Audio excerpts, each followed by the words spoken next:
Hello, women of the channel. I'm Jackie Rives, your community leader, and welcome to another Woman of the Week.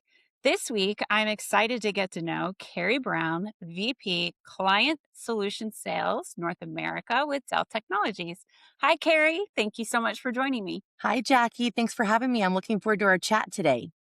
Yes, I am too. So let's start off with those icebreaker questions. Where do you live and where did you grow up, if that's different? So, I'm currently, my husband and I live right outside of Austin. We've been here for the past few years. Growing up, that's always a complex question. My dad's a retired Army colonel. We lived all over the place. And I think last count, I was over 32 moves, but I did spend most of my life in Texas and in the Washington, D.C. area. I love that. Yeah.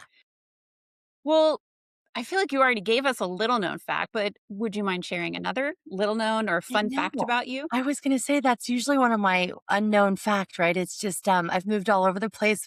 I was born in Hawaii. We lived in Germany. We just lived all over the place. So I would say that that's probably one of my things, right? I think the Yeah. other thing is I love being outdoors, and, my husband and I love to go fishing together, and a lot of people laugh. They look at me and say, "There's no way that you like to go outside and go fishing," and I do. So that's something that I love to do secretly. That is a fun fact. I like that. No one has ever said that before, so you were the Good. first. Okay, perfect. All right, Carrie. Well, you have a fantastic position with Dell, so I'd love to hear a little bit about your career path and how you reached this amazing position.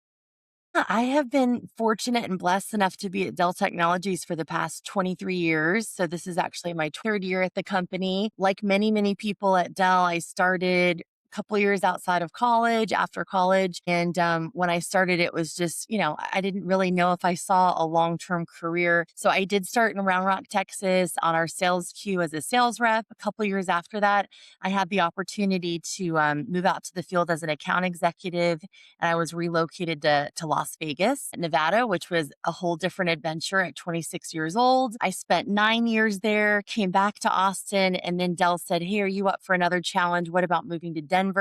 So I kind of kept that moving gene that I already grew up with and said, "Yes, let's embrace that and go to Denver for a few years."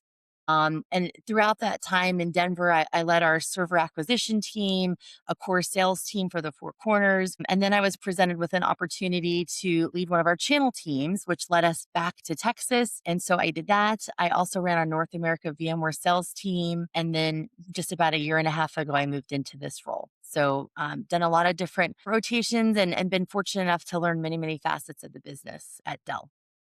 Yeah, I love hearing people's stories because it's never what you think it would be. Yeah. So I find it really interesting. So, in all of that, how do you differentiate yourself? I think it's, when reflect on this question, to me, one thing that I've been very intentional about in my role at Dell has been doing exactly what I just said, which is embracing new opportunities, learning new facets of the business, and really kind of there's a balance of staying just the amount of right of time where you learn what you need to learn, and you are ready to move to the next. You don't want to move too quickly, because if you move too quickly, you don't really fully develop in that role. But to me, that's the secret sauce, right? It's how do you become the Swiss Army knife? How do you become the business leader that's not tied to a specific product or a specific solution? And it's just about your leadership and being able to go in and make a difference no matter what the business is. And so that's what I've tried to do with my career specifically. I love that you pointed out like not too soon, but not too long either. It's clear that you love to learn and you are definitely change ready and probably even thrive on that change a little bit. Do. What is the most important risk you took and why and what was that outcome?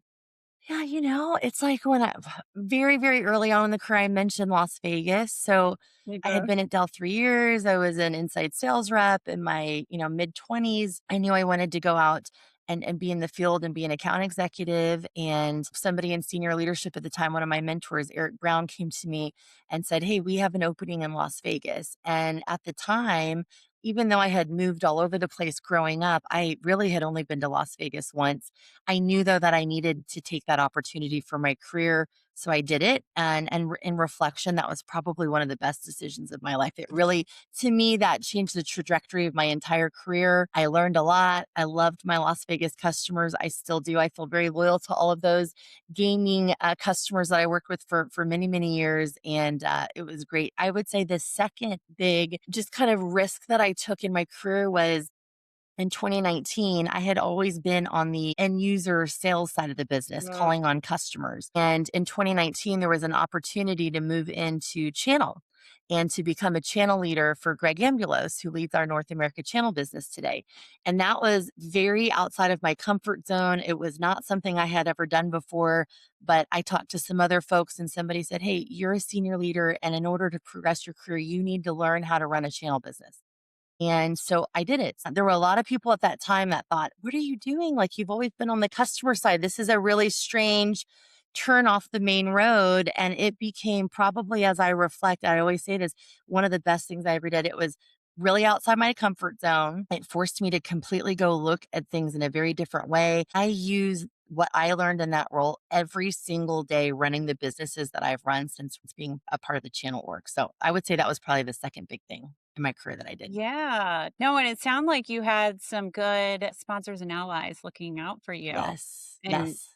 Super encouraging important. you to step out of that comfort zone. Yeah, I love that. That's a great story that I know that people will resonate with. yes. So, Carrie, tell me how you define successful leadership. This is a complicated one because it's a balance, right? It's to be Yeah. a successful leader, it's a balance. And transparently, when I look back at my path as a leader over the last 13 years, specifically, like official leadership roles at Dell, I feel like your style changes, it grows, it matures, you learn from your mistakes and you hopefully get better and better. That's the goal, right? In life, right? You should be learning Right. and getting better. And so, what I would say where I am today, to me, the perfect balance of being a successful leader is I think first and foremost, you have to build out a clear vision for your team. You have to align priorities to support the vision. And then you have to be really clear with your sales team or whomever your organization, what activities they need to do to support that. So it's vision, priorities, activities, and then how are you going to get measured? Because as specifically in sales, that's what everybody wants to know. It's like, tell me what you want me to do, tell me what the goals are, and tell me how you're going to measure my success. And I think when people get that clarity, it brings kind of just the anxiety down of what the Yeah. expectations are every day. So I think that's first. I think culture is obviously right, like, not even second to that, I think it's equal to that, and I've had the opportunity to lead, like I said, many different sales teams, and some I've come into and they already had a really strong culture, and so there was a challenge of like, "Right, how do I make this better?"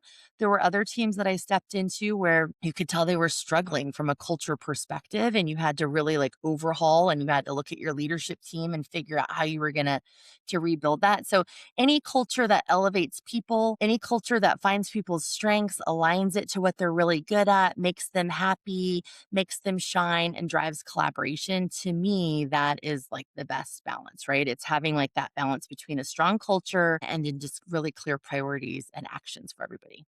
So that's kind of my balance at the moment. Yeah, no, I love it. It's always fun for me to kinda see when somebody's super passionate about something. It Yeah, is clear that you are very passionate about leadership and the impact that you are able to make with your team. I love So, it. thank you so much for sharing that. Yeah, thank you. I appreciate it. Yeah. Well, this time goes by so fast. I told you before we started that 10 minutes would be gone in a flash, and it has. I'm excited to get to know you more in the future. If I could stay on the phone with you, I would. But for now, thank you so much for allowing us to celebrate you as our Woman of the Week and sharing your insights and a little of your journey with all of us. Awesome. Thank you, Jackie. I appreciate the time. Great talking to you. Yes, you too. All right, community members, please comment below, share your insights, give Carrie her high fives. She definitely deserves it. We are thrilled to be celebrating her this week. And until next time, have an amazing week.